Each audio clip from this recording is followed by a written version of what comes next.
போற்றி மெய்ப்பொருளை ஆழம் அனைத்து மக்களுடைய தன்னம்பிக்கையும் அமைதியும் நிலைநாட்டி ஓய்வின்றி உழைக்கவும், நிறம், சமயம், தேசம் என்ற தடைகளையும் பாகுபாடுகளையும் நீக்கவும், பொருளாதார சமயத்தடைகளை களையவும், மேலும் மாநிலத்தின் புனிதத்தையும் தொழிலின் மேன்மையையும் முறையாக புரிந்து கொள்வதன் மூலம் எல்லா மனிதர்களும், எல்லா குடும்பங்களும், எல்லா நாடுகளும் நட்புடனும் தோழமையுடன் வாழ்ந்திட உன் புனிதமான திருவிழை சுற்றி ஒன்று கூடி மெய்யான படைப்பாளி நீயே என்று புகழ்ந்திட எங்கள் ஒரே உண்மையான நிரந்தரமான எல்லோரும் விரும்புகின்ற தந்தையே, இங்கே கூடியுள்ள நோட்டுகளாக நாங்கள் எங்களுக்கு உதவி செய்யும்படி உன்னை இறைஞ்சுகின்றோம். நன்றி, வணக்கம்.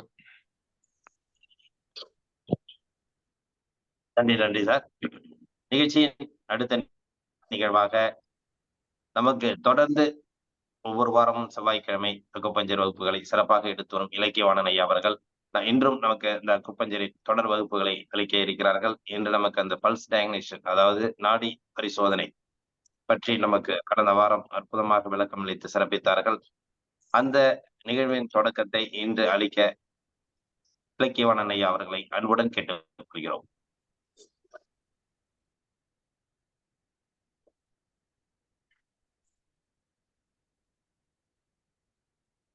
அனைவருக்கும் இனிய காலை வணக்கம். உங்கள் அனைவரையும் இன்றைய அக்குபங்சர் வகுப்பிற்கு வருக வருகிற அன்புடன் வரவேற்பு. சார்ந்த அடிப்படையான செய்திகளை பார்த்திருந்தோம். நாடி மையங்கள் நம்முடைய கையில எங்கெங்கெல்லாம் அமைந்திருக்கிறது என்பது குறித்து பார்த்திருந்தோம். இரண்டு கையிலையுமே நம்முடைய கையினுடைய மணிக்கட்டு, கட்டை விரல் பக்கம் இருக்கக்கூடிய மணிக்கட்டு ரேகை ஓரத்துல ஒரு நாடி மையம் அமைந்திருக்கிறது.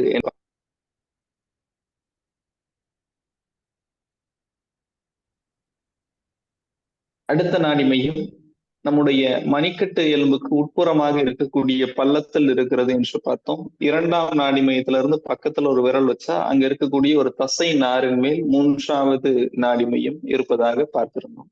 ஆக 3 நாடி மையங்கள் பார்த்திருந்தோம். இடது கையில முதல் நாடி சிறுகுடல் சார்ந்த நாடி என்று பார்த்திருந்தோம். இடது கையில இரண்டாவது நாடி பித்தப்பை சார்ந்த நாடி.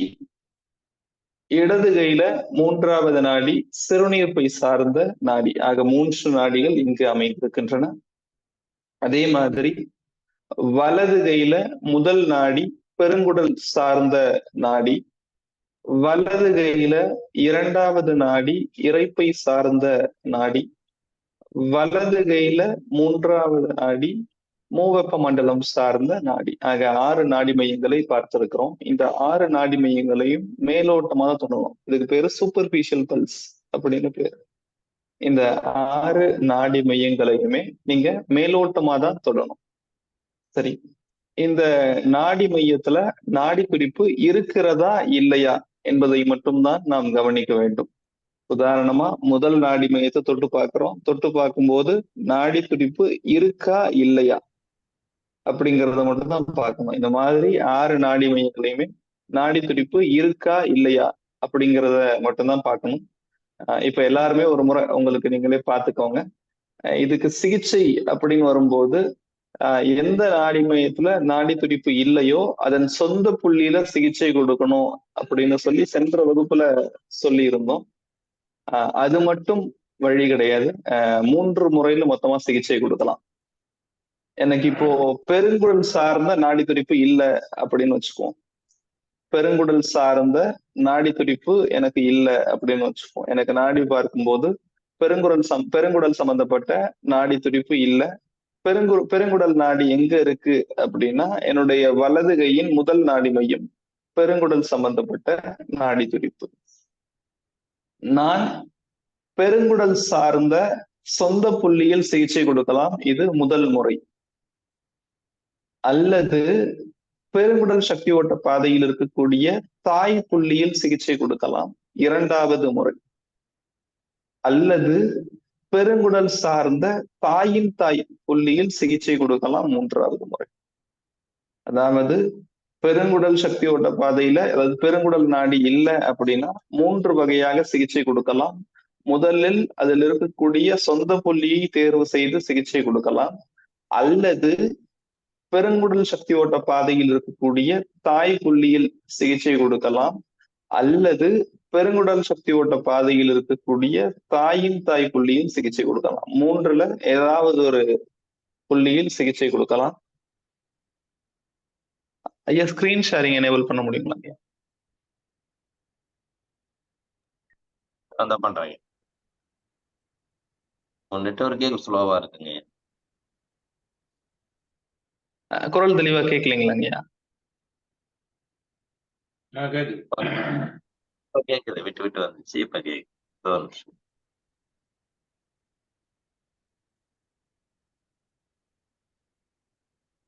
ஓகே பண்ணலாம்.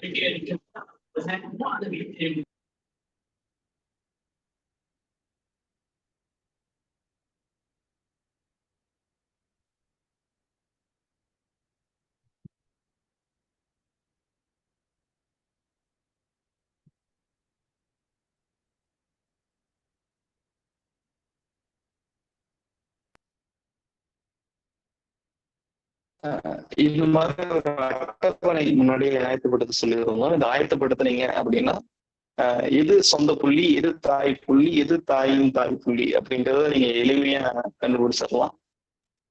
இதுல இடது பக்க கடைசியில பார்த்தோம் அப்படின்னா உறுப்புகள் சார்ந்த பட்டியல் இருக்கும், அந்த பட்டியல் இருக்கும். அதே மாதிரி மேற்புறம் பார்த்தோம் பஞ்சபூதத்தினுடைய வரிசை இருக்கும். சார்ந்த ஆகாய புள்ளி அப்படின்னு பார்க்கும் போது கல்லீரலுக்கு நேரா, அதே மாதிரி ஆகாயம் என்ற ஒன்றுக்கு நேரா பார்த்தீங்கன்னா LIV1 என்கிற புள்ளி இருக்கும். அப்போ லிவர்ல இருக்கக்கூடிய மரப்புள்ளி, கல்லீரல் இருக்கக்கூடிய மரப்புள்ளி வந்து LIV1 அப்படிங்கிறது மூலயமா நம்ம தெரிஞ்சுக்கலாம். இப்போ எனக்கு வந்து பெருங்குடல்ல நாடி துடிப்பு தெரியல அப்படின்னு சொல்லியிருந்தேன். அப்போ பெருங்குடல் சார்ந்த சொந்த புள்ளி எதுவா இருக்கு? யாராவது இந்த பட்டியல் பார்த்து சொல்ல முடியுங்களா? பெருங்குடல்ல இருக்கக்கூடிய சொந்த புள்ளி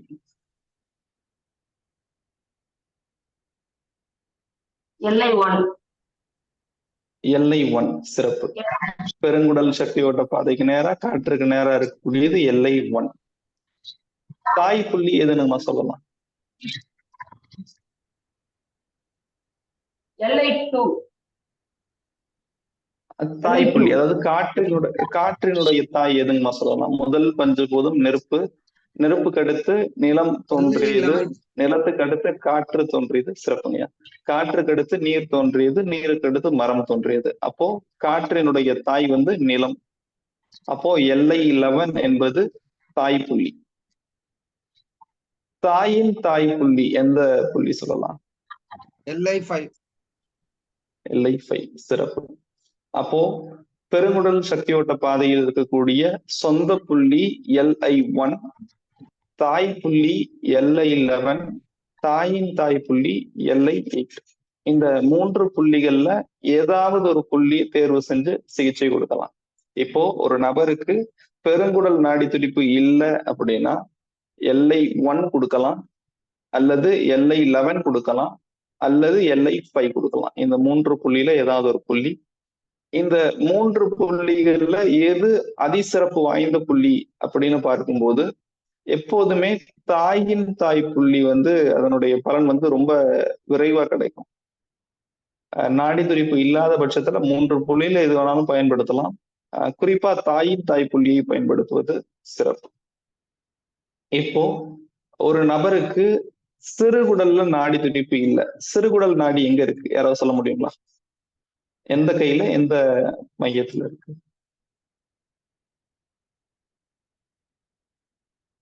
லெஃப்ட் ஹேண்ட், ஃபர்ஸ்ட் புள்ளி. இடது கையில முதல் நாடி மையம். சிறப்பு. சிறுகுடல் சார்ந்த சொந்த புள்ளி எது?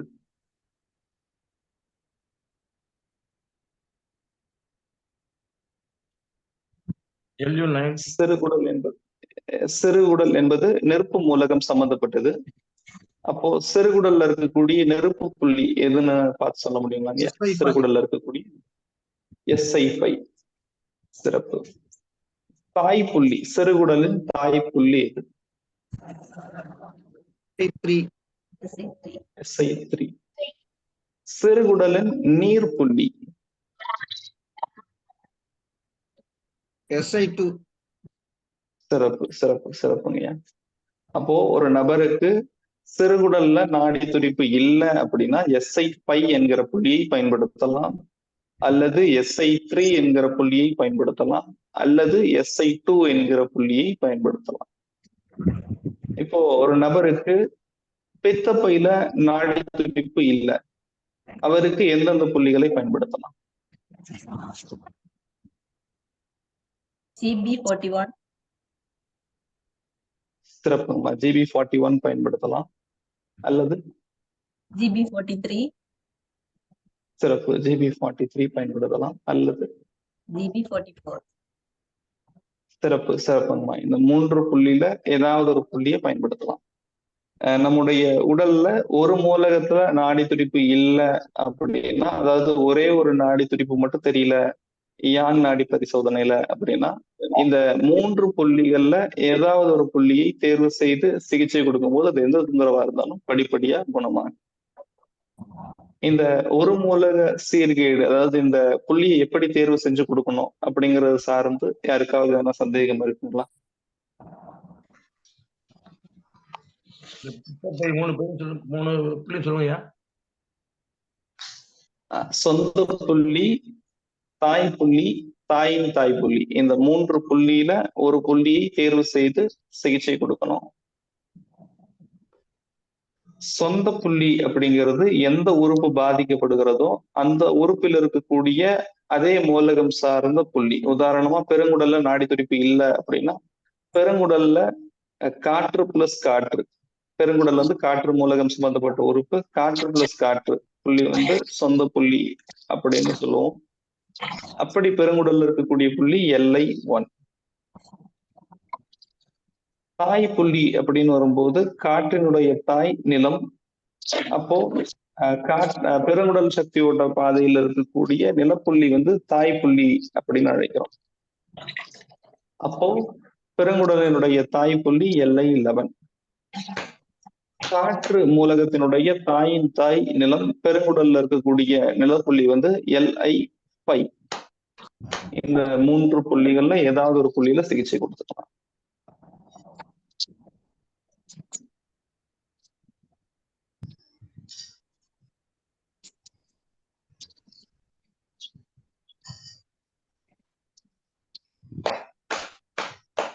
சரி, நமக்கு வந்து ஒரு மூலகத்துல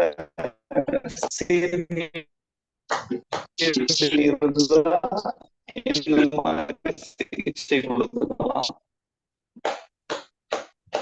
இது 2 நமக்கு தெரியல அப்படின்னா என்ன செய்யறது?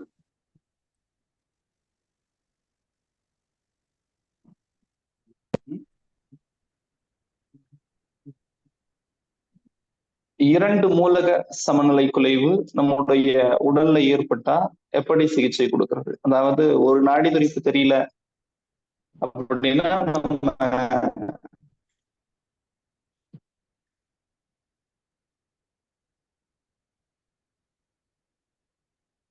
ஒரு நாடி துடிப்பு தெரியல அப்படின்னா நம்ம அந்த மூலகம் சார்ந்த சொந்த புள்ளி, தாய் புள்ளி அல்லது தாய் புள்ளியை பயன்படுத்திக்கிறோம். 2 மூலகத்துல நாடி துடிப்பு தெரியல, அதாவது உதாரணமா பெருங்குடல்ல ஒருத்தருக்கு நாடி துடிப்பு தெரியல, பெருங்குடல்லையும் நாடி துடிப்பு தெரியல. அப்போ எப்படி சிகிச்சை கொடுக்கலாம்? யாராவது சொல்ல முடியுங்களா? எப்படி சிகிச்சை கொடுக்கலாம் அப்படிங்கறத என்ன யோசனை இருந்தா சொல்லுங்க.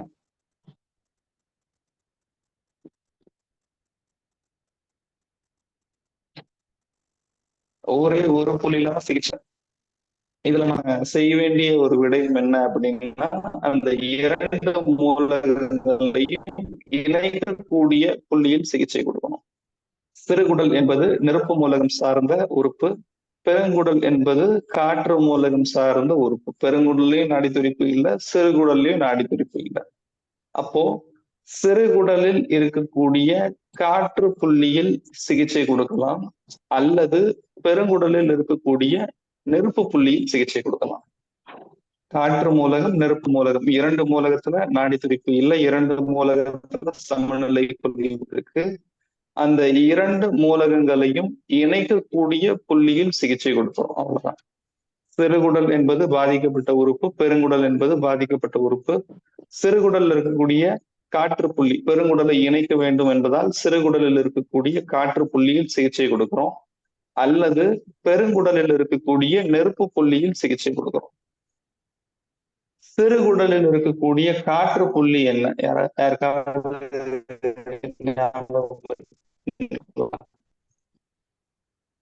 சிறுகுடலின் காற்று புள்ளி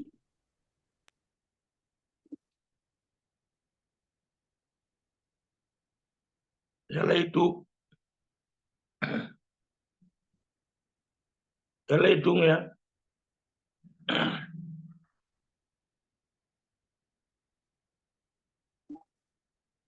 LI2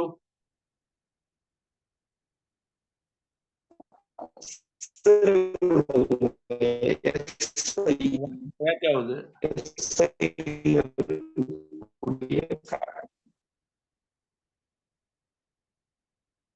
ஸ்மால் இன்டெஸ்டைன் SI சேனல்ல இருக்கக்கூடிய பெருங்குடல்.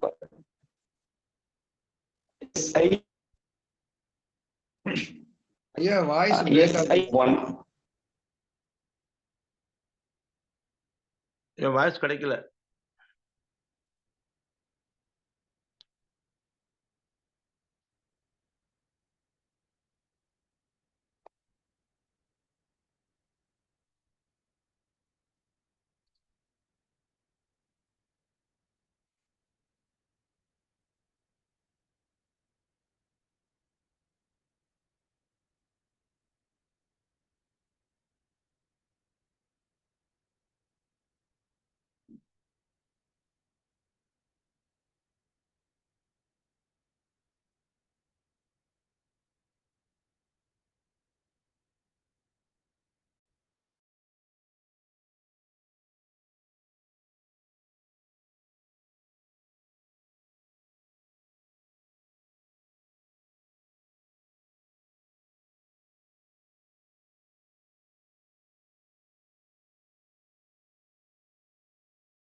இப்போ தெளிவா கேக்குதுங்களா? கேக்குதுங்க. ஒரு மூலகத்துல சீர்கேடு நம்முடைய உடல்ல ஏற்படுது, ஒரே ஒரு நாடி துடிப்பு நமக்கு தெரியல அப்படின்னா அந்த உறுப்பு சார்ந்த சொந்த புள்ளி, தாய் புள்ளி அல்லது தாயின் தாய் புள்ளி, 3 புள்ளிகள்ல ஏதாவது ஒரு புள்ளியில சிகிச்சை கொடுக்கணும். 2 மூலகத்துல சீர்கேடு ஏற்படுது, 2 நாடி துடிப்பு தெரியல அப்படின்னா அந்த 2 உறுப்புகளையும் இணைக்கக்கூடிய புள்ளியில் சிகிச்சை கொடுக்கணும். உதாரணமா சிறுகுடல்ல நாடி துடிப்பு இல்ல, பெருங்குடல்லையும் நாடி துடிப்பு இல்லை அப்படின்னா சிறுகுடல் என்பது நெருப்பு மூலகம் சம்பந்தப்பட்டது, பெருங்குடல் என்பது காற்று மூலகம் சம்பந்தப்பட்டது. சிறுகுடலில் இருக்கக்கூடிய காற்று புள்ளியில் சிகிச்சை கொடுக்கலாம். சிறுகுடலில் இருக்கக்கூடிய காற்று புள்ளி SI1 அல்லது பெருங்குடலில் இருக்கக்கூடிய நெருப்பு புள்ளியில் சிகிச்சை கொடுக்கலாம். பெருங்குடலில் இருக்கக்கூடிய நெருப்பு புள்ளி LI2. எந்த 2 மூலகங்கள் பாதிக்கப்படுதோ அந்த 2 மூலகத்தையும் இணைக்கக்கூடிய புள்ளியை நாம தேர்வு செய்யணும். 2 நாடி துடிப்பு நமக்கு தெரியல அப்படின்னா அந்த 2 மூலகங்களையும் இணைக்கக்கூடிய புள்ளியை நாம் தேர்வு செய்யணும். இதுதான் இன்றைக்கான வகுப்பு. ஒரு மூலக சீர்கேடு ஏற்பட்டால் எப்படி சிகிச்சை கொடுக்கிறது, 2 நாடி துடிப்பு தெரியலன்னா எப்படி சிகிச்சை கொடுக்கிறது அப்படிங்கிறத பத்தி பார்த்திருக்கிறோம். அடுத்த வகுப்புல 3 மூலகத்துல நாடி துடிப்பு இல்லைன்னா என்ன பண்றது, 4 மூலகத்தில் நாடி துடிப்பு இல்லைன்னா என்ன பண்றது, 5 மூலகத்திலையுமே நாடி துடிப்பு இல்லைன்னா என்ன பண்றது அப்படிங்கிறத பத்தி எல்லாம் பார்க்க போறோம். இது வரைக்கும் நடத்தப்பட்டதுல யாருக்காவது என்ன சந்தேகம் இருந்தா கேட்கலாம். பித்தப்பையிலங்கய்யா ஐயா, சொல்லுங்க. பித்தப்பையில சொந்த தாயின் தாய் நம்பர் விடுங்க, நம்பர் சொல்லுங்க. வரேங்க. உங்களுக்கு நான் அந்த முழுமையான பட்டியல் அனுப்பிடுறேங்க. முழுமையான பட்டியல் அனுப்பிச்சுட்டா உங்களுக்கு ஒரு தெளிவு கிடைச்சிருங்க. இப்போ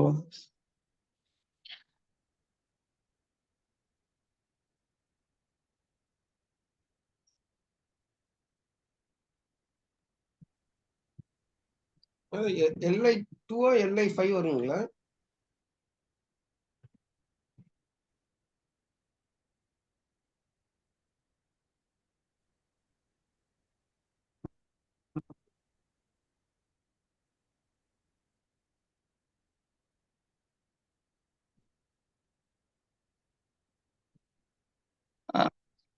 சொல்ல முடியுங்களா?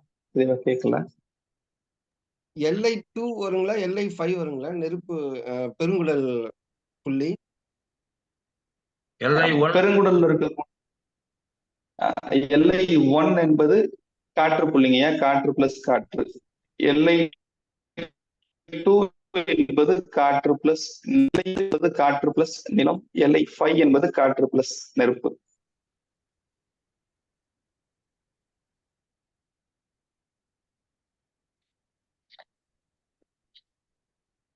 வேற யாருக்காவது சந்தேகம் இருக்குங்களா?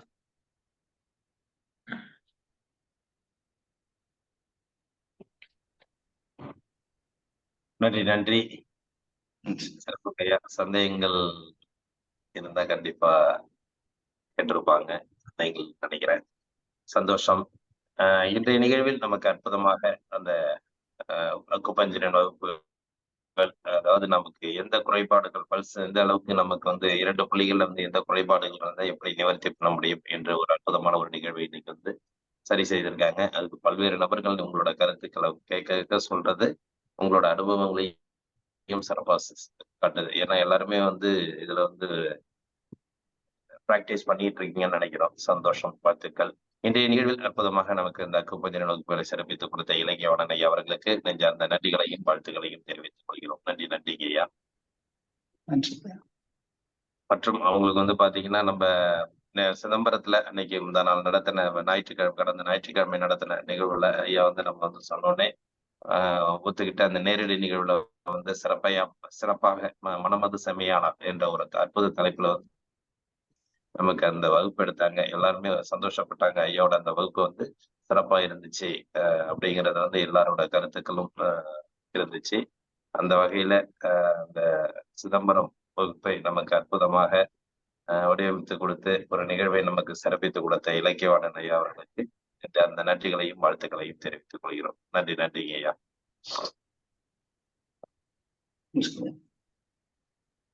நிகழ்ச்சியின் அடுத்த நிகழ்வாக ஹீலர் பாஸ்கர் ஐயாவின் தினமொரு சிந்தனை ஆடியோ மூலம் கேட்க இருக்கிறோம். ஐயா இன்னைக்கு கிளாஸ் நெட்வொர்க் பிரச்சனைனால சரியா வரலைங்க ஐயா. ஆமாங்க ஐயா.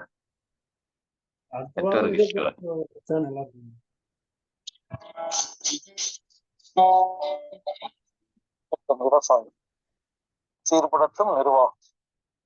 வேந்தர் டிவி நேயர்களே, உங்களுக்கு காலை வணக்கம். நமது உடம்பு தன்னைத்தானே குணப்படுத்தும் சக்தி உடையது. யாருடைய உடம்பில் 5 விஷயங்கள் ஒழுங்காக இருக்கிறதோ அவர்களுக்கு உடல் தன்னைத்தானே குணப்படுத்தி கொண்டே இருக்கும். யாருடைய உடம்பில் 5 விஷயங்கள் ஒழுங்காக இல்லையோ அவர்களுக்கு எல்லா வியாதியும் வரும். எந்த மருந்து மாத்திரை சாப்பிட்டாலும் சரியா போகாது, ரொம்ப கஷ்டப்படுவாங்க. அந்த 5 விஷயம் என்ன பார்க்கலாமா? உதாரணமா, ஒருத்தருக்கு இருதயத்துல ஓட்டை வந்துருச்சு. அந்த ஓட்டைய உடம்புக்கே அடைக்க தெரியுங்க. ஆனா அதுக்கு ஒரு தாது பொருள் தேவைப்படுது. தாது பொருள் என்ன தமிழ்ல? Mineral vitamin.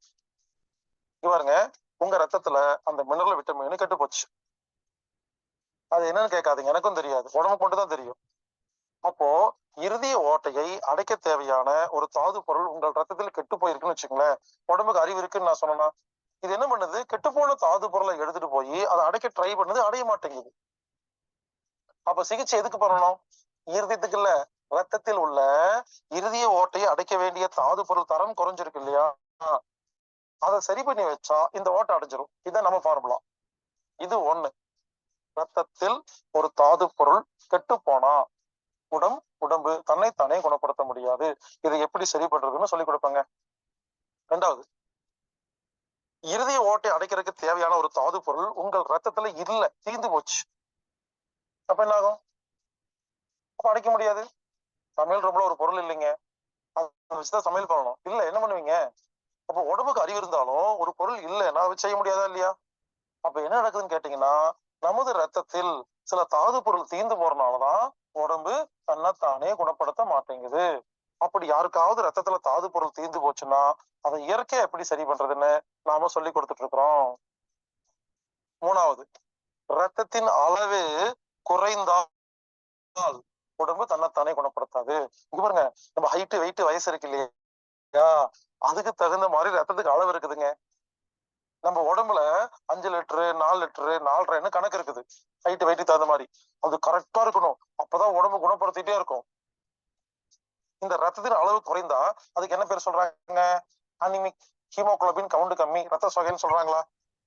நமது உடம்பில் ரத்தத்தின் அளவு குறையும் பொழுது உடம்பு தன்னைத்தானே குணப்படுத்தும் சக்தியை இழந்து விடுகிறது. இப்படி யாருக்காவது உங்க ரத்தத்தின் அளவு கம்மியா இருந்துச்சுன்னா அதை இயற்கையா மருந்து இல்லாம எப்படி சரி பண்றதுன்னு நாம சொல்லி கொடுக்குறோங்க. சரி பண்ணா எல்லா வியாதி குணமாயிரும். அடுத்தது 4வது, மனசு கெட்டு போனா உடம்பு தன்னைத்தானே குணப்படுத்தாதுங்க. சில பேர் யோசிக்கிறாங்க, ஏங்க மனசுக்கும் கிட்னி ஃபெயிலியருக்கும் என்னங்க சம்பந்தம், மனசுக்கும் பெருப்பையில கட்டிக்கு என்னங்க சம்பந்தம், மனசுக்கும் சொரியாசிஸுக்கு என்ன சம்பந்தம்னு சில பேர் கேள்வி கேட்கறாங்க. ஏங்க மனசுக்கு உடம்புக்கு நிறைய சம்பந்தம் இருக்குங்க. புரிய வைக்கிட்டா? அதாவது மனசுல கவலை, கோபம், டென்ஷனு இதெல்லாம் வரும்போது என்ன ஆகுது? வீக் ஆயிடுறோமா இல்லையா? உடம்பெல்லாம் வீக் ஆயிருது, சக்தி இழந்துருது. அப்ப எல்லா வியாதி வருதுங்க. இங்க பாருங்க, மனசும் நிம்மதியா இருக்கணும், அப்பதான் உடம்பு தன்னைத்தானே குணப்படுத்தும். வீட்டுல பொண்ணோட சண்டை, பிசினஸ்ல நஷ்டம், இப்படி மனசு கஷ்டம், தேவையில்லாம டென்ஷனும் கோபம் பயமா இருக்குன்னு வச்சுக்கோங்களேன். எந்த ஸ்கேன் ரிப்போர்ட்லயாவது எந்த பிளட் டெஸ்ட்லயாவது உங்க மனசு கவலையா இருக்கு, டென்ஷனா இருக்கு, பயமா இருக்கு, கடுப்பா இருக்கு அப்படிங்கறத காட்டுமா? புரிந்து கொள்ளுங்கள். மனம் நிம்மதியாக இருந்தால் மட்டுமே உடம்பு தன்னைத்தானே குணப்படுத்தும். மனம் நிம்மதியாக இல்லை என்றால் உங்கள் உடம்பு தன்னைத்தானே குணப்படுத்தாது. அப்போ மனதையும் ஒழுங்குபடுத்துற வித்தைகளை நாம் கத்துக்கொள்ள வேண்டும். 5வது, ஒவ்வொரு செல்லுக்கு அறிவு இருக்குதுங்க. சில நேரங்களில் செல்லுக்கு உண்டான அறிவு கெட்டு போயிருங்க. அப்போ உடம்பு தன்னைத்தானே குணப்படுத்த முடியாதுங்க. சில பேர் கேக்குறாங்க, அது எப்படி செல்லுக்கு அறிவு கெட்டு போகும்னு கேட்டீங்கன்னா, ஏங்க ஒரு குழந்தை பிறந்தா அது கை இருக்கு, அந்த கையில 5 விரல் தான் இருக்கணும். சில குழந்தைகளுக்கு 6 விரலோட பிறகுதா? ஏன்? சில குழந்தைகள் 2 தலையோட ஒட்டிட்டு பிறகுதா? ஏன்? 3 கண்ணு, 4 காலு, இந்த மாதிரி வித்தியாசமான குழந்தைகள் பிறக்கிறத டிவில பேப்பர்ல இன்டர்நெட்ல பாக்குறீங்களா இல்லையா? ஏன்? ஏன்னா அம்மாவோட செல்களுக்கு அறிவு கெட்டு போனா அந்த குழந்தையை உருவாக்குவதற்கு தெரிவதில்லை. இப்பெல்லாம் ஏன் தெரியுமா எந்த குழந்தையும் ஒழுங்கா பிறக்க மாட்டேங்குது? டவுன் சிண்ட்ரோம், ஆர்டிசம், மூளை வளர்ச்சி குன்றிய குழந்தைகள், தப்பா பிறக்கிற குழந்தைகள், ADHD, BDHD இப்படின்னு பல குழந்தைகள் இப்ப ஒழுங்கா பிறக்கிறதே இல்லைங்க. இதுக்கெல்லாம் என்ன தெரியுமா காரணம்? அம்மாவோட உடம்புலயே அறிவு இல்லை, அப்புறம் இப்படி குழந்தை ஒழுங்கா பிறக்கும்? இந்த அம்மாவே ஆரோக்கியமா இல்லைங்க. புரிஞ்சுக்குங்க.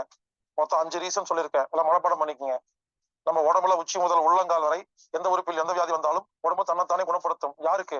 யாருடைய உடம்பில் 5 விஷயங்கள் ஒழுங்காக இருக்கிறதோ அவர்களுக்கு உடம்பு தன்னைத்தானே குணப்படுத்தும். யாருடைய உடம்பில் 5 விஷயங்கள் ஒழுங்காக இல்லையோ அவர்களுக்கு உடம்பு குணப்படுத்தாது. நான் ஞாபகப்படுத்துறேன். ரத்தத்தில் உள்ள தாது பொருளின் தரம் குறையும் பொழுது உடம்பு தன்னைத்தானே குணப்படுத்துவதில்லை. Quality of the materials in the blood. ரத்தத்தில் உள்ள தாது பொருளின் அளவு குறைந்து தீந்து போகும் பொழுது நமது உடம்பு தன்னைத்தானே குணப்படுத்துவதில்லை. Quantity of the materials in the blood. ரத்தத்தின் அளவே குறையும் பொழுது உடம்பு தன்னைத்தானே குணப்படுத்துவதில்லை. Quantity of the blood anaemic. மனம் கெட்டு போகும் பொழுது உடம்பு தன்னைத்தானே குணப்படுத்துவதில்லை. மைண்ட். செல்களுக்கு அறிவு கெட்டு போகும்போது உடம்பு தன்னைத்தானே குணப்படுவதில்லை. நாலேஜ் ஆஃப் இண்டிவிஜுவல் சென்ஸ் இன் அவர் பாடி. இங்க பாருங்க, நான் மொத்தம் இப்ப 5 காரணம் சொன்னேன் இல்லையா? இந்த 5 காரணத்தை இறுதி ஓட்டைக்கு மட்டும் இல்ல, உச்சி முதல் உள்ளங்கால் வரை அனைத்து உறுப்புகளுக்கும் இதே 5 காரணம் தாங்க. யாரெல்லாம் கண்ணு ஒழுங்கா தெரியாம கிட்ட பார்வை தூர பார்வை வந்து கண்ணாடி மாட்டிருக்கீங்களோ, ப்ராப்ளம் கண்ணுல இல்ல. கண்ணுக்கு தேவையான ஒரு தாது பொருள் ரத்தத்தில் கெட்டு போச்சு. கண்ணுக்கு தேவையான ஒரு தாது பொருள் ரத்தத்தில் இல்லை. உங்கள் ரத்தத்தின் அளவே கம்மி ஆயிடுச்சு. உங்க மனசு கெட்டு போச்சு. செல்களுக்கு அறிவு கெட்டு போச்சு. கண்ணில் உள்ள செல்களுக்கு அறிவு கெட்டு போச்சு. இந்த 5ஐயும் யாரு ஒழுங்குபடுறீங்களோ உங்கள் கண்ணாடியை கழட்டி விடலாம், கண்ணு புதிதாக மாறிவிடும்.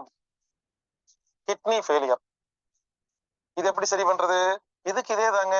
கிட்னிக்கு தேவையான ஒரு பொருள் கெட்டு போச்சு, இல்லாம போச்சு, ரத்தத்தின் அளவு கம்மியா போச்சு, கிட்னி சரியா போகாதுன்னு நம்பிட்டீங்க. கிட்னியில் உள்ள செல்களுக்கு அறிவு கெட்டு போச்சு. இங்க பாருங்க, நானு கண்ணை மூடி உட்கார்ந்துக்குவேன். யார் என்ன வேணாலும் கேள்வி கேளுங்க. உச்சி முதல் உள்ளங்கால் வரை எந்த உறுப்பில் எந்த வியாதி இருந்தாலும் என்ன பொறுத்த வரைக்கும் 5 விஷயம். இந்த 5 விஷயத்தை நீங்கள் சரி பண்ணுவது எப்படி என்பதை நான் உங்களுக்கு கற்றுக் கொடுப்பேன். இதை கரெக்டா கத்துக்கிட்டு கரெக்டா பண்ணீங்கன்னா உங்கள் உடம்பு தன்னைத்தானே குணப்படுத்தும். எனவே ஒவ்வொரு மனிதனுக்கும் நமது உடம்பில் தன்னைத்தானே குணப்படுத்தும் சக்தி உள்ளது. ஆனால் இந்த 5 விஷயம் கெட்டு போகும் பொழுது நம்ம உடம்பு தன்னைத்தானே குணப்படுத்த முடியாமல் போகிறது. அந்த 5 விஷயத்தை கற்றுக்கொண்டு நீங்களும் அந்த 5 விஷயத்தை ஒழுங்கு செய்வது எப்படி என்று தெரிந்து கொண்டு அதை நீங்கள் அமல்படுத்தினால் உங்கள் உடம்பில் உச்சி முதல் உள்ளங்கால் வரை எந்த உறுப்பில் எந்த வியாதி இருந்தாலும் அது தன்னைத்தானே குணப்படுத்தும். எனவே உடல் தன்னைத்தானே குணப்படுத்தும். நமது உடம்பில் ஒரு வியாதி வந்தால் அதை குணப்படுத்த முடியாது என்று சொல்லும் மருத்துவரை பார்க்காதீர்கள், முடியும் என்று சொல்லும் மருத்துவர்களையே பாருங்கள். ஏனென்றால் முடியாது என்று சொல்லும் பொழுது அவர்களுக்கே தெரியவில்லை என்ற அர்த்தம், முடியும் என்று சொன்னால் தெரியும் என்ற அர்த்தம். எனவே நோய்களை குணப்படுத்தினாதான் வைத்தியர். நம்ம தாத்தா பாட்டி எல்லாம் குணப்படுத்திட்டு தாங்க இருந்தாங்க, எதையுமே குணப்படுத்த முடியாதுன்னு சொல்லவே இல்லைங்க. எனவே நமது உடலில் அனைத்து வியாதிகளையும் மருந்தில்லாமல் குணப்படுத்த முடியும். குணப்படுத்துவோம், மருந்தில்லாத உலகத்தை படைப்போம்.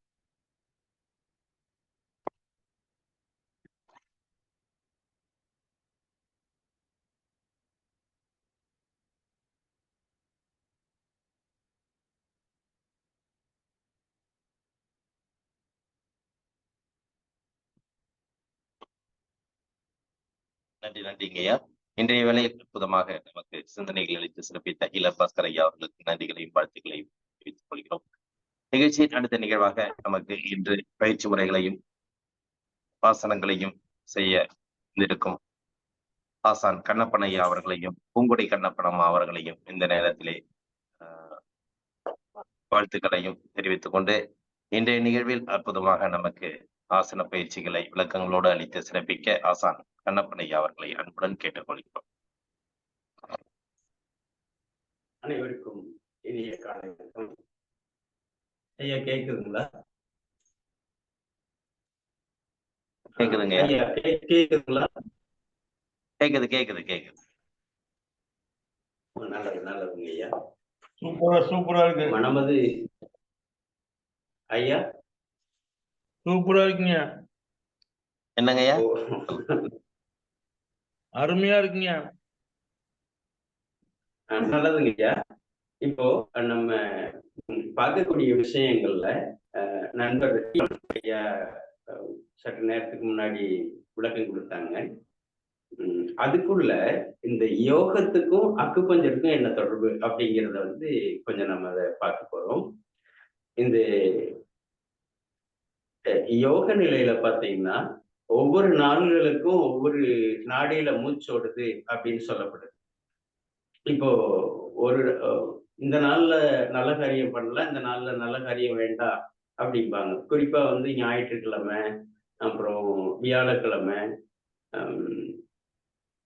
வெள்ளிக்கிழமை, இப்படி நல்ல விஷயங்கள் பண்றதுக்கு ஒவ்வொரு நாள் தேர்வு பண்றாங்க. அது ஏன் தேர்வு பண்றாங்க அப்படின்னு நம்ம யோக முறையில ஆய்வு பண்ணும்போது சில விஷயங்கள் கிடைக்குது. அதுல ஒவ்வொரு நாள்லயும் ஒவ்வொரு நாசிலையும் மூச்சு ஓடுது. எப்படின்னா மாறி மாறி ஓடுது. அந்த அதிகாலையில ஓடக்கூடிய நேரம் வந்து ஞாயிற்றுக்கிழமை வந்து வலது நாசியிலையும், திங்கட்கிழமை இடது நாசியிலையும், செவ்வாய் வலது நாசியிலையும், புதன் வந்து இடது நாசியிலையும், வியாழக்கிழமை வளர்பிறையில வந்து வலது நாசியிலையும், தேய்பிறையில வந்து இடது நாசியிலையும், வெள்ளிக்கிழமை வலது நாசி, இடது சனிக்கிழமை வந்து இடதுல வருது. இப்படி பிரிக்கப்படுது, யோக நூல்கள் சொல்லப்படுது. இதுல அக்குபஞ்சர்ல வந்து குளிர்ச்சி உறுப்பு, வெப்ப உறுப்பு அப்படின்னு சொல்லப்படுது. உடம்புக்குள்ள குளிர்ச்சியும் வெப்பமும் மாறி மாறி வருதுன்னு வச்சுக்கோங்களேன். இதுல தூங்கி எழுந்த உடனே அந்த பிரம்ம முகூர்த்தம்னு சொல்லக்கூடிய இந்த 3 to 5 வந்து நுரையீரல் இயங்கக்கூடியது. இந்த நுரையீரல் வந்து குளிர்ச்சி, பெருங்குடல் வந்து வெப்பம். அதுக்கடுத்து அந்த 5 to 7, 7 to 9 வந்து இரைப்பை.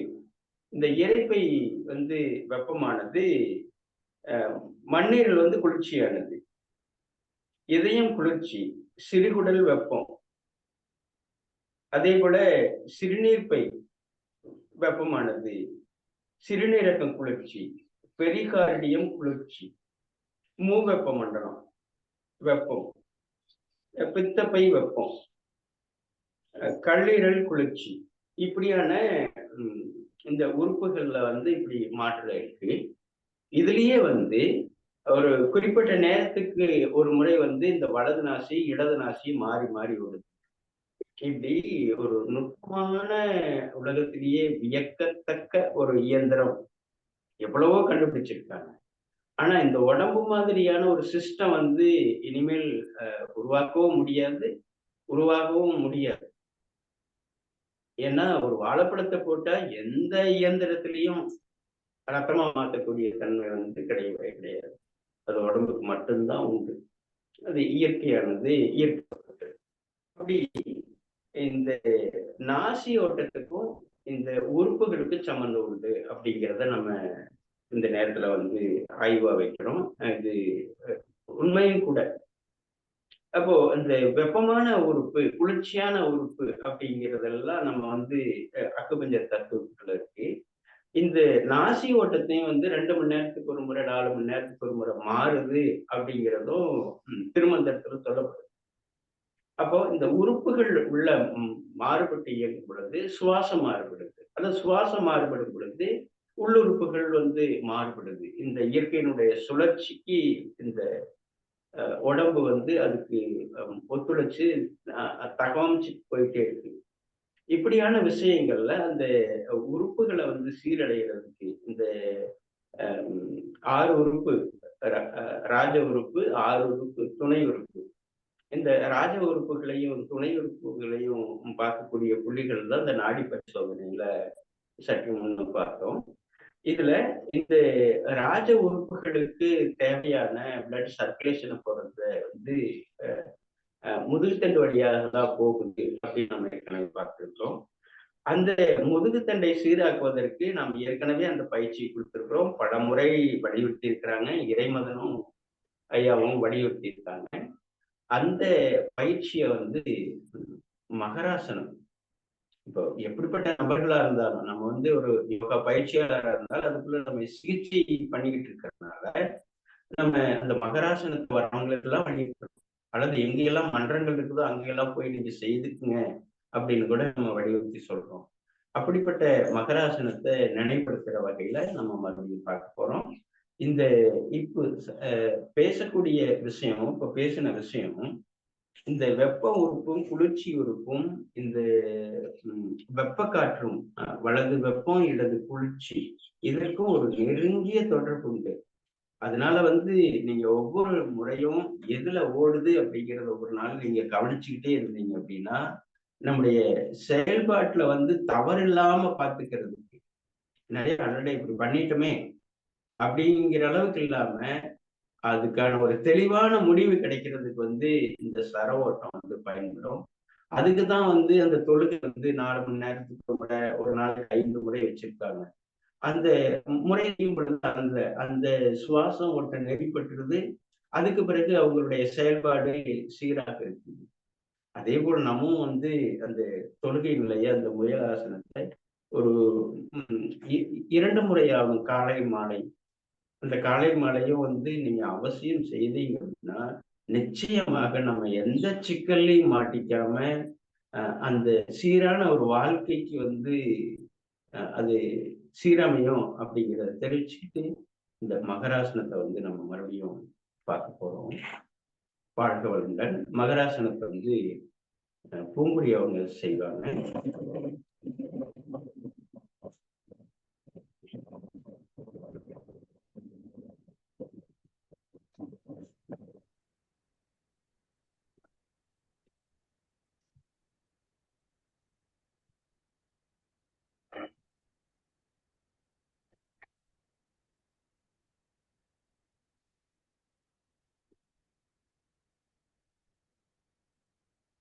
எல்லாரும் கொஞ்சம் செஞ்சீங்கன்னா உங்களுக்கு நல்லது.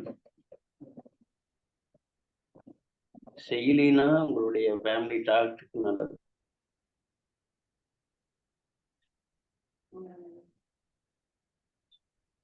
முதல் நிலையாக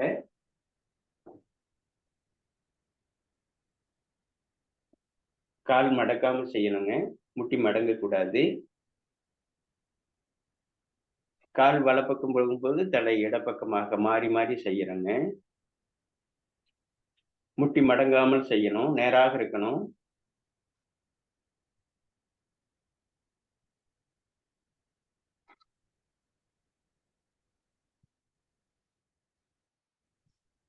ஏதாவது சிறு தடுமாற்றம் இருந்தனாலும் நீங்க வந்து பயிற்சி செய்ய செய்ய இதையும் வந்து நம்ம நெட்ல போட்டிருக்காங்க. நீங்க யூடியூப்ல போட்டீங்கன்னாவே வந்துடும். பார்த்து நம்ம செய்துக்கலாம். அடுத்த நிலையாக முட்டியை மடக்கி செய்ய போறோம். நம்ம என்னதான் தத்துவங்களை புரிஞ்சு வச்சிருந்தாலும் உடல் இயக்கத்தை பயிற்சி இல்லாமல் எதுவும் நடைபெறுவதில்லை. ஆகவே நம்ம இந்த காலச்சக்கரத்துல மிக முக்கியமானதாக இந்த பயிற்சி முறைகளை வந்து விடாம செய்துக்கிட்டு வர்றோம்.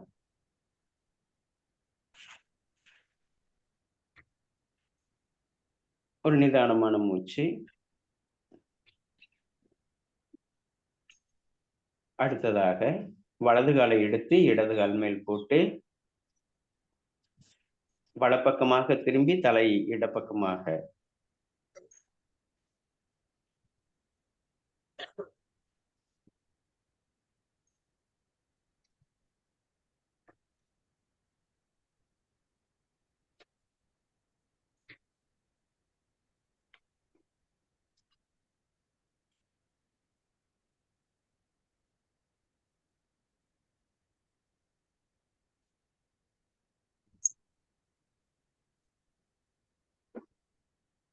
கால் மாத்தி செய்ய போறாங்க.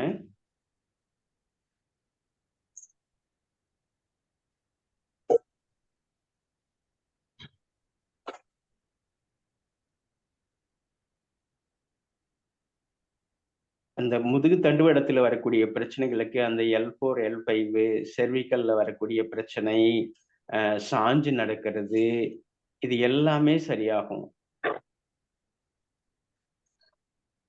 அடுத்து கட்டை விரலுக்குள்ள வலது கால் எடுத்து இடது கால் கட்டை விரலுக்குள்ள வைத்து அப்படியே நம் எதிரெதிர் திசையில செய்ய போறோம். கால் வலப்பக்கமாகவும் தலை இடப்பக்கமாகவும்.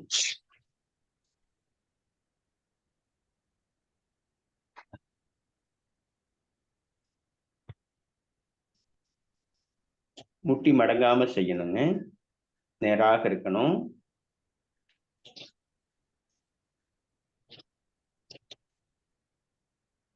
கால் மாத்தி செய்ய போறோம். கால் நீட்டிய நிலையில் நேராக இருக்கணும்.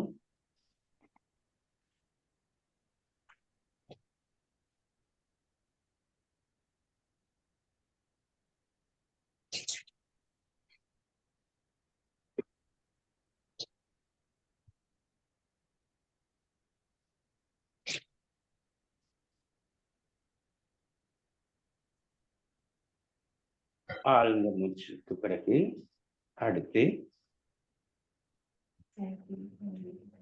அந்த பிடிப்பு எல்லாம் எடுக்கிறதுக்காக அந்த சைக்கிள் ஓட்டுவோம் இல்லைங்களா, அது போல செய்யறது.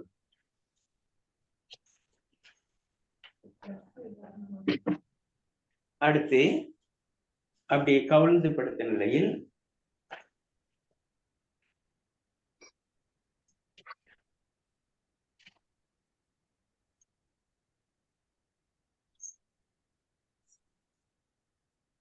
கால்களை நேராக நீட்டி வைத்து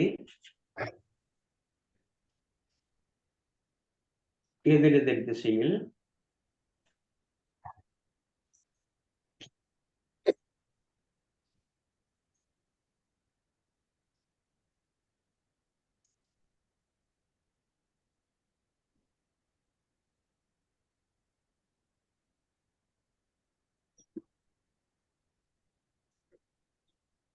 அடுத்து கால்களை மடித்து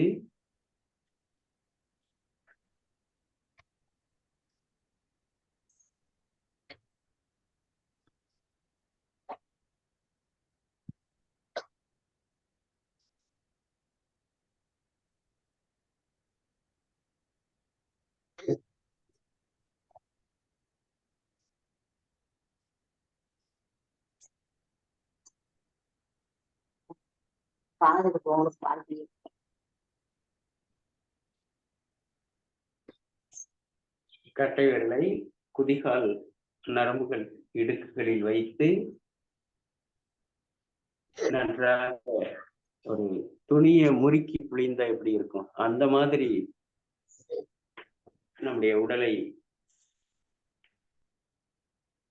பிடிப்புகளை சீராக்கிக் கொள்கிறோம்.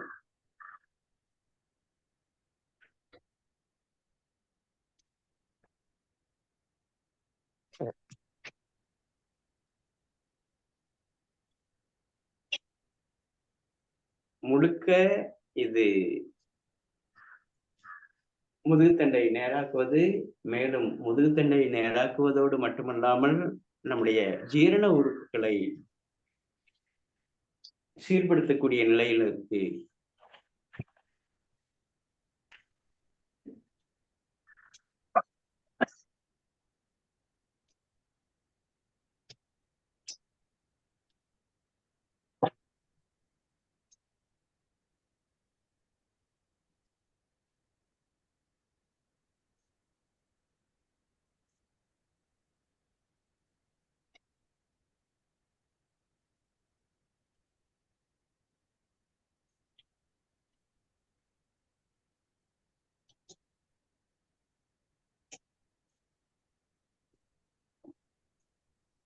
ஆழ்ந்த மூச்சு.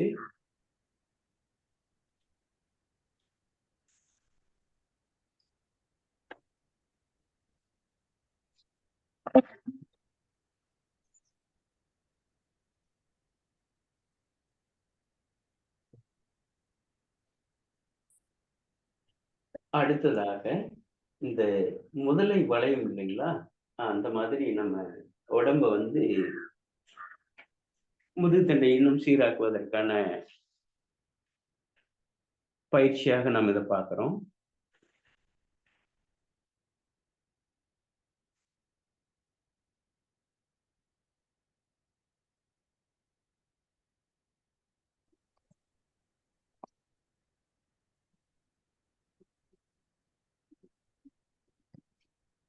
ஆழ்ந்த மூச்சு. மேலே வரும் பொழுது இடப்புறமாக புரண்டு இடது கை தலைக்கு மேல் வைத்து வலது கையை நெஞ்சு பகுதியில் வைத்து மேலே அமர்ந்து கொள்கிறோம்.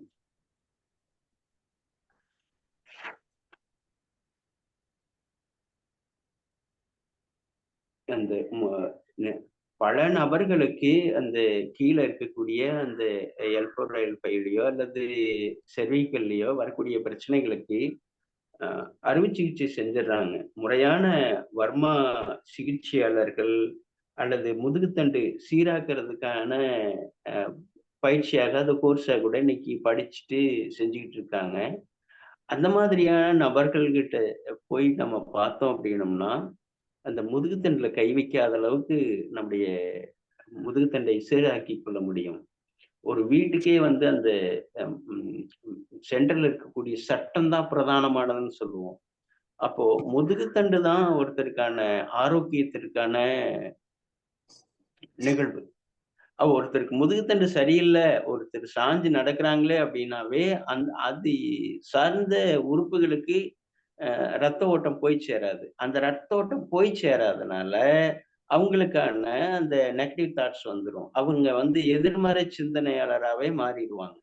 அப்போ ஒரு உடம்ப சீராக்கிறதுக்கான வழிமுறையை செஞ்சுட்டு அந்த உடம்புக்குள்ள இருக்கக்கூடிய உள்ளத்தையும் சீராக்கி கொள்ள முடியும்.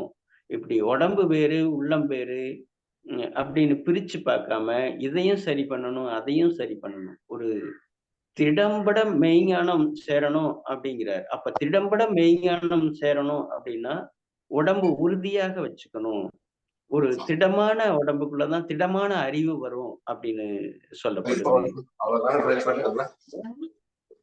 ஒரு அறிவை புரிந்து கொள்ள வேண்டுமானாலும் அறிவால் தான் புரிஞ்சு கொள்ள முடியும். அப்போ அந்த நுட்பமான அறிவு கிடைக்கணும் அப்படின்னா அதுக்கு ஒரு அறிவு தேவைப்படுது. அப்போ அறிவால் அறிவை அறிவது அப்படிங்கிறாங்க. அப்படியான அந்த முழுமையான அறிவு பெறுவதற்கு இந்த போன விஷயங்களும் இது போன்ற கல்விகளும் உணவு முறைகளும் பயிற்சி முறைகளும் சான்றோர்களுடைய நட்பு, அந்த வழியில பயணித்து கொண்டிருக்கக்கூடியவங்களுடைய நட்பு கிடைக்கணும். அப்படி கிடைக்கும் பொழுது வாழ்க்கையில வந்து ஒரு தொய்வில்லாமல் நம்முடைய வாழ்வியலை செழுமையாக்கி கொள்வதற்கான வழிமுறையாக அமையும் அப்படின்னு தெரிவிச்சுக்கிட்டு, ஒவ்வொரு நாளும் இந்த பயிற்சியை முடிந்த பிறகு அந்த சுழல் முறை பிராணாயாம பயிற்சி, அந்த வலதில் உள்ளிழுத்து இடதில் வெளியேற்றுவதும், இடதில் உள்ளிழுத்து வலதில் வெளியேற்றுவதும், அந்த நடுநாடியாக ஓடிக்கொண்டிருக்கக்கூடிய அந்த சூட்சம நாடின்னு சொல்லுவோம். அந்த சூட்சம நாடி இயங்குவதற்கு அது உதவியாக இருக்கிறது. மேலும் உடம்புக்குள்ள அந்த குளிர்ச்சியும் வெப்பத்தையும் சமன்படுத்தக்கூடிய நிலையாகவும் அந்த மூச்சு பயிற்சி இருக்குது. இப்படி செய்யும் பொழுது மனம் செம்மையடையும். மனமது செம்மையானால் அப்படின்னு சொல்லக்கூடிய நிலையை நாம் அடைய முடியும். ஒரு குறிப்பிட்ட ஆண்டுகள் செய்யும் பொழுது இயல்பாகவே அந்த நிலைக்கு நாம மாறிட முடியும்.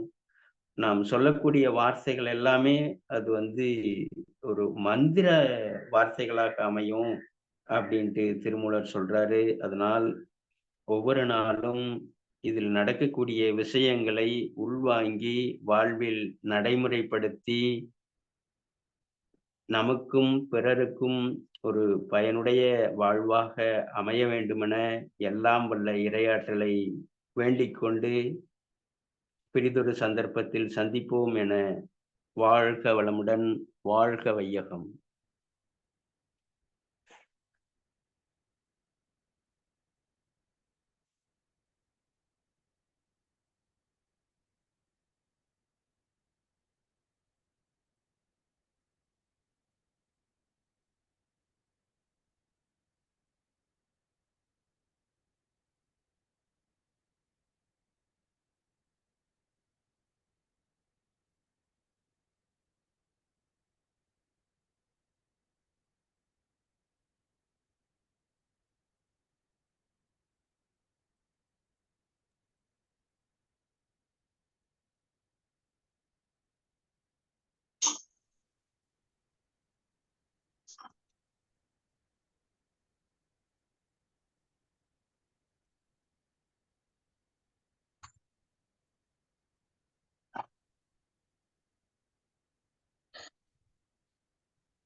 நன்றிங்கம்மா.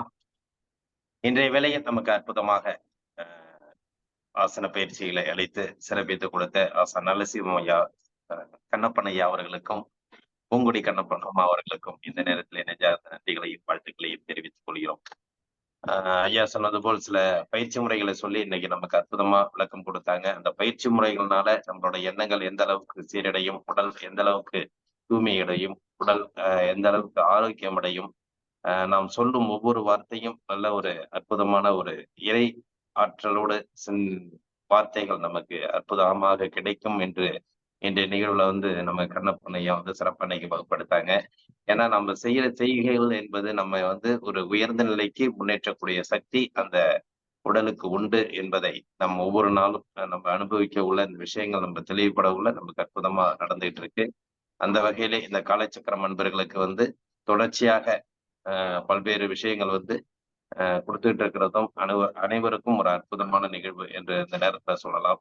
எனவே இந்த நிகழ்வை இன்று நமக்கு ஏற்படுத்தி கொடுத்த கண்ணப்பன் ஐயா அவர்களுக்கும் பூங்கொடி கண்ணப்பன் அம்மா அவர்களுக்கும் இந்த நன்றிகளையும் வாழ்த்துக்களையும் தெரிவித்துக் கொள்கிறோம். நன்றி அம்மா. நன்றி ஐயா.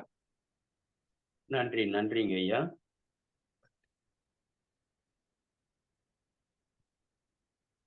Rotary club of Neyveli lignite சங்கத்தின் தலைவர் டேனியன் பவுல்ராஜ் சார் அவர்கள் இது ஆரம்பிக்க உள்ள அவங்களால தொடர்புல வர முடியல. இப்ப லிங்க்ல இருக்காங்க. பவுல்ராஜ் சார்,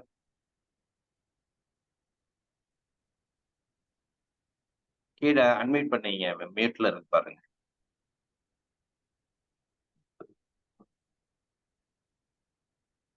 பவுல்ராஜ் சார்,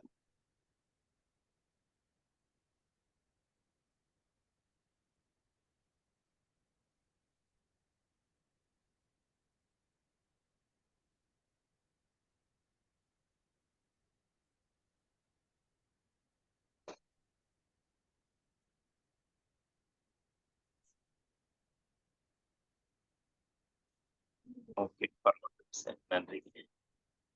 தொடர்ந்து இந்த நிகழ்வை நமக்கு அளித்துக் கொண்டிருக்கும் மாவட்டம் 2929 மாவட்ட ஆளுநர் ரொட்டேரியன் பாஸ்கரன் அவர்களுக்கும், இன்று இந்த நிகழ்வை நமக்கு இணைந்து வழங்கி சிறப்பித்துக் கொடுத்த rotary club of Neyveli lignite night சங்கத்திற்கும் மற்றும் ஆசனங்களையும் பயிற்சிகளையும் இந்த வேலையை நமக்கு அற்புதமாக அளித்து சிறப்பித்த கண்ணப்பனையா அவர்களுக்கும், பூங்கொடை கண்ணப்பனம்மா அவர்களுக்கும் மற்றும் அக்குப்பஞ்சர் வகுப்புகளை அற்புதமாக நமக்கு இன்று சிறப்பாக வகுப்பெடுத்து கொடுத்த இலக்கியவாணன் ஐயா அவர்களுக்கும் மற்றும் இந்த நிகழ்விலே கலந்து கொண்டு சிறப்பித்துக் கொடுத்த அனைத்து நல்வுள்ளங்களுக்கும் இந்த காலை வேளையிலே நன்றிகளையும் வாழ்த்துக்களையும் தெரிவித்துக் கொண்டு இன்றைய நிகழ்வை இத்துடன் நிறைவு செய்து மீண்டும் நாளை காலை நல்லதொரு நிகழ்வை சந்திப்போம் என்று நன்றி கூறி விடைபெறுகிறோம். நன்றி, வணக்கம். வாழ்க வளமுடன், வாழ்க வளமுடன், வாழ்க நலமுடன். நன்றிங்க ஐயா, வாழ்க வளமுடன். நன்றிங்க ஐயா, வாழ்க வளமுடன்.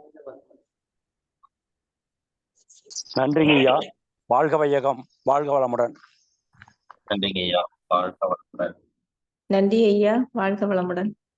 நன்றிங்கம்மா, வாழ்க வளமுடன். நன்றிங்க ஐயா, வாழ்க வளமுடன், வாழ்க வளமுடன், வாழ்க வையகம், வாழ்க வையகம். நன்றிங்க ஐயா, வாழ்க வளமுடன். நன்றிங்க ஐயா, வாழ்க வளமுடன். நன்றிங்க ஐயா, வாழ்க வளமுடன். நன்றிங்க ஐயா, வாழ்க வளமுடன். நன்றிங்கம்மா, வாழ்க வளமுடன். நன்றிங்க ஐயா, வாழ்க வளமுடன். நன்றிங்கம்மா, வாழ்க வளமுடன். நன்றிங்க ஐயா. நன்றிங்க ஐயா, வாழ்க வளமுடன். நன்றிங்க ஐயா, வாழ்க வளமுடன். நன்றிங்கம்மா, வாழ்க வளமுடன்.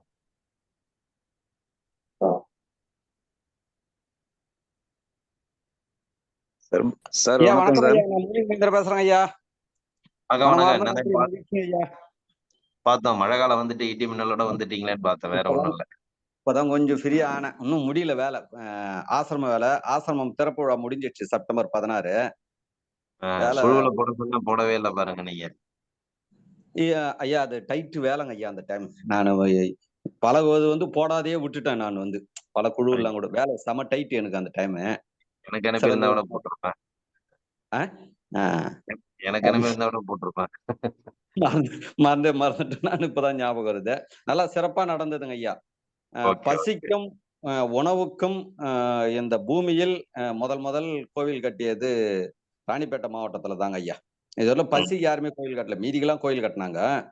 பசிக்கும் உணவுக்கும் இந்த பூமியில் வானமும் பூமியும் ஒரு அறிவு கொடுத்தது, பசிக்கும் உணவுக்கும் கோயில் கட்டுறா அப்படின்னு.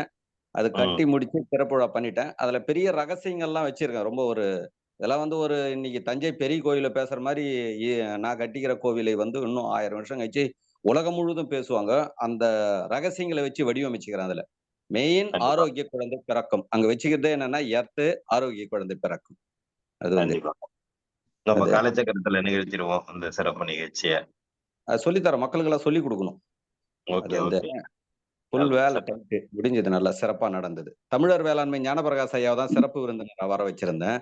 எல்லாமே இயற்கை சார்ந்துதான் செஞ்சேன். இந்த ரிப்பன் ரிப்பன் கூட வச்சு கட் பண்றது இல்லை, வெறும் மூலிகையை வச்சுதான் அந்த திறப்பு விழாவே செஞ்சேன். மூலிகை தான் லைனா அப்படியே கட்டிட்டு அந்த மூலிகையை வச்சுதான் வந்து திறப்பு விழாவை கட் பண்ணிட்டு அப்படியே ஓபன் பண்ற மாதிரி. எல்லாரும் ஓபன் வந்து ரிப்பன் மாதிரி கட் பண்ணுவாங்க. நான் வந்து அந்த முழுக்க மரபு சார்ந்துதான் செஞ்சேன். வேப்ப இலை, மா இலை, எல்லா இலையும் தோரணம் மாதிரி கட்டி அந்த தோரணத்தை தான் கட் பண்ணிட்டு உள்ள போற மாதிரி. இன்னும் அது ஸ்டுடியோவில் வாங்கல, இன்னும் நான் வந்து அது எல்லாமே அப்படியே ஸ்டுடியோல இருக்கு. அது பதிவு வாங்கும் போது போடுறேங்க ஐயா. நல்லா இருந்தது, சிறப்பா இருந்தது. நன்றி நன்றி. பேசலாம். கண்ணப்பன் ஐயாவுக்கும் நன்றி. ஐயாவும் ஒன்னு ஆரம்பிச்சுக்கிறாரு, அமிச்சாரு. எனக்கு வந்து பார்த்தேன், சரி ஒரு அவருக்கு நன்றி கூட என்னால சொல்ல முடியல. எந்த வேலை பணியில வந்து அது வந்து மூலிகை வேற ஸ்டார்ட் ஆயிடுச்சு. இப்போ வந்து அது வேற ஃபுல் டைட் எடுக்கிறேன். நான் வந்து ரெஸ்டே இல்ல. அதே மாதிரி விவசாயம் செய்து காய்கறி எல்லாம் இப்போ மக்களுக்கு கொடுக்க ஆரம்பிச்சிட்டேன். இயற்கை விவசாயம் பண்ணி காய்கறி எல்லாம் இப்போ மார்க்கெட்ல கொடுக்க ஆரம்பிச்சிட்டேன். ரொம்ப விரும்பி வாங்குறாங்க. மருந்து போடாத உணவுன்றது வந்து ரொம்ப விரும்பி வாங்குறாங்க மக்கள். அதுல வேற ஃபுல் ஃபோக்கஸ் பண்ணிக்கிறேன். மக்களுக்கு நல்ல உணவு கொடுத்து, நல்ல உணவு சாப்பிடும்போது தான் நல்ல பசியா இருக்கும். கெட்டுப்போன உணவு சாப்பிட்டோம்னா உடல் பசியை கெட்டுடும், பசியை சிக்கல மாட்டிக்கும். அது வந்து அதை நடத்துறேன் பின்னாடி. ஒரு மக்கள் புரிஞ்சுக்கிட்டோம். அது புரியும் போதுதான் அந்த இயற்கை விவசாயத்துக்கு வருவாங்க. அது பின்னாடி நடத்துறேங்க ஐயா அந்த தலைப்பு. நன்றிங்க ஐயா, மகிழ்ச்சி. நன்றிங்க, சிறப்பு, சந்தோஷம். உங்களுடைய அந்த புதிய இது சிறப்பா நடக்கட்டும். வாழ்த்துக்கள். பசியை எல்லாருமே முதன்மை எடுத்து சிறப்பிக்க வாழ்த்துக்கள். அடுத்தடுத்து உங்களுடைய வெற்றி பயணங்கள் தொடரட்டும். நன்றிங்க ஐயா. வாழ்த்துக்கள் ஐயா. நன்றி, மகிழ்ச்சிங்க ஐயா. நன்றிங்க ஐயா. வாழ்க வளமுடன். நன்றிங்க ஐயா. வாழ்க வளமுடன்.